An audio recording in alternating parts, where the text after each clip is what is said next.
Hello' guys, আজি মই দুপৰীয়াৰ ভাত সাজৰ লগত কণী আলুৰ তৰকাৰী বনাম। আৰু এয়া মই কণী তিনিটা আলুৰ লগত বইল কৰি লৈছিলোঁ। আলুখিনি এক্সট্ৰাকৈ উলিয়াই থৈ দিছোঁ বাৰু। আৰু কণীকেইটা এতিয়া মই এনেকৈ এৰাই ল'ম। তাৰপিছত আৰু আলুখিনি বেলেগ এটা ঠাইত থৈ দিছোঁ উঠাই পেলাই, নহ'লে পানীত বেয়া হৈ যায়।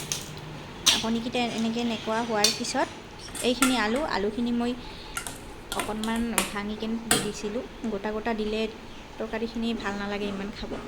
আৰু এটা কথা কি জানে, ইয়াতে মই কণী এতিয়া 4টা দিলোঁ, মানে পিছত আৰু এটা বইল কৰি পেলাই দি দিছিলোঁ। আলহী এটা আহিল হঠাৎ, মামা এজন অহাৰ কাৰণে আৰু এটা দিব লগাত পৰিল। আৰু এতিয়া কেৰাহী গৰম হ'ল বাৰু, তেলখিনি দি দিলোঁ। দিয়াৰ পিছত তেলখিনি অকণমান গৰম হ'ব দিব লাগিব কেৰাহীত। এতিয়া চাওক, তেলখিনি কিন্তু গৰম হৈ আছে। আৰু অলপমান টাইম থৈ দিম এনেকৈ। যেতিয়া তেলখিনি গৰম হ'ব, তেতিয়াহে আমি ইয়াত কণীকেইটা ভাজি ল'ব পাৰিম। এয়া তেল গৰম হৈ গ'ল। আৰু এতিয়া মই দিম অকণমান হালধি গুড়ি আৰু অকণমান নিমখ দি দিম, যাতে কণীকেইটা ভাজিলে ধুনীয়া এটা কালাৰ আহে তাৰ পৰা, আৰু খোৱাটো ভাল লাগে তেনেকৈ ৰঙা ৰঙা টাইপৰ হৈ যায়। এতিয়া এইখিনি হ'ল, কণীকেইটা দি দিলোঁ। দি পেলাই অকণমান টাইম ভাজি ল'ম। বেছি টাইম ভাজিব নালাগে, অলপমান ভাজিলেই হৈ যায়। বেছি কৰকৰীয়াকৈ ভাজিলে আকৌ স্কিনখন টাইট হৈ যাব। অলপ নৰম নৰমকৈ ভাজিব লাগিব। অলপমান টাইম এনেকৈ থৈ দিম।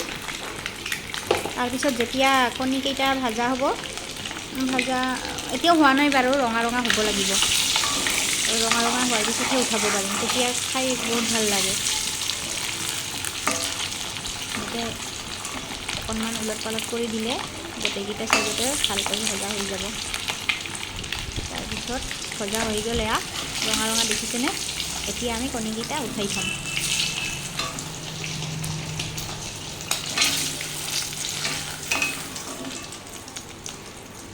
আৰু এই যে কণী ভজা তেলখিনি যে আছে, এইখিনি আকৌ পেলাই নিদিব। এইখিনিতে মই চব্জিখিনি বনাম। আৰু ইয়াতে দেখিছে নহয়, মিক্সিত যে মই জিৰা, আদা, নহৰু, পিঁয়াজ আৰু অকণমান গৰম মছলা, অকণমান পানী দি পেলাই আৰু শুকান জলকীয়া দি একেলগে পিহি লৈছোঁ মিহিকৈ। তাৰপিছত এই পেষ্টখিনিত মই দি দিছোঁ হালধি গুড়ি, ধনিয়াৰ গুড়ি আৰু অকণমান নিমখ দিম। আপোনালোকে পিছত যদি ভাবে আকৌ দিম বুলি দিব পাৰে নিমখ, নিজৰ নিজৰ টেষ্ট অনুসাৰে কথা। তাৰপিছত এই যে কণী ভজা তেলখিনি আছিল, এইখিনিতে মই মছলাখিনি ঢালি দি দিলোঁ। আৰু মছলাখিনি কিন্তু ভালকৈ ভাজি ল'ব লাগিব। ইয়াত যদি এতিয়া আলুখিনি দি দিয়ে, খাবলৈ বেয়া লাগিব চব্জিখিনি। মছলাখিনি এনেকৈ ভাজি ল'ব লাগিব। আৰু ইয়াৰ মাজত যিখিনি পানী আছিল, এই পানীখিনি সম্পূৰ্ণ শুকাই যোৱাৰ পিছত মছলাখিনিৰ মাজত যিমানখিনি পানী থাকে সেইখিনি শুকাই যাব আৰু দেখাটো ভাল লাগিব। এতিয়া এই আলুখিনি মই এনেকৈ পানীত থৈ দিছিলোঁ, নহ'লে গোট মাৰি যায়।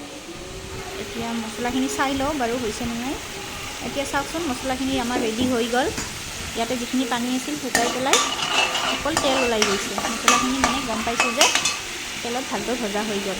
আৰু ইয়াতে আমি এতিয়া ঢালি দিম আলুৰ এই পানী দিয়া আলুখিনি।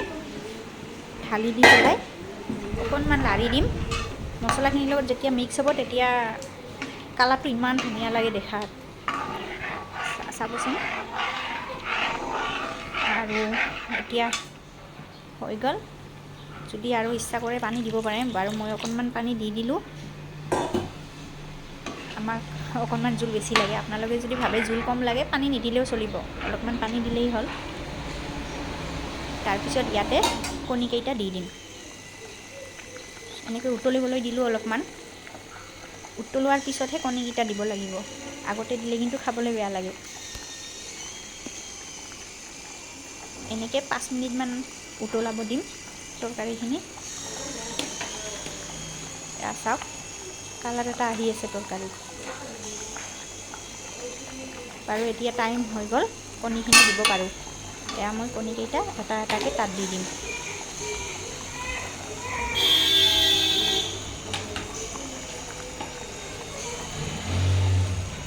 হৈ গ'ল কণীকেইটা দিয়া। এতিয়া অকণমান লাৰি পেলাই আকৌ উতলিবলৈ দিব লাগিব। আৰু এতিয়া হৈ গ'ল মোৰ এগ কাৰী ৰেডি। মানে আমাৰ অসমীয়া ভাষাত যে কয় কণী আলুৰ দম বুলি বা তৰকাৰী বুলি, সেইটো। আৰু আজি এইটোৰ বাহিৰে বিশেষ একো বনোৱা নাই, যিহেতু আলহী আহিল দুপৰীয়া, তাৰ কাৰণে আমি একো বনাব পৰা নাই। এবিধ তৰকাৰী দিয়ে ভাত খুৱাই পঠালোঁ। আৰু এতিয়া ভাত হ'ল ৰেডি। ওপৰত এনেকৈ চব্জিখিনি যে দি দিছোঁ, কিমান ধুনীয়া লাগিছে চাওকচোন। আৰু এনেদৰে আমি আলহীক ভাত খুৱাই পঠালোঁ। আৰু দেখাতো ইমান ধুনীয়া লাগি আছে নহয়নে?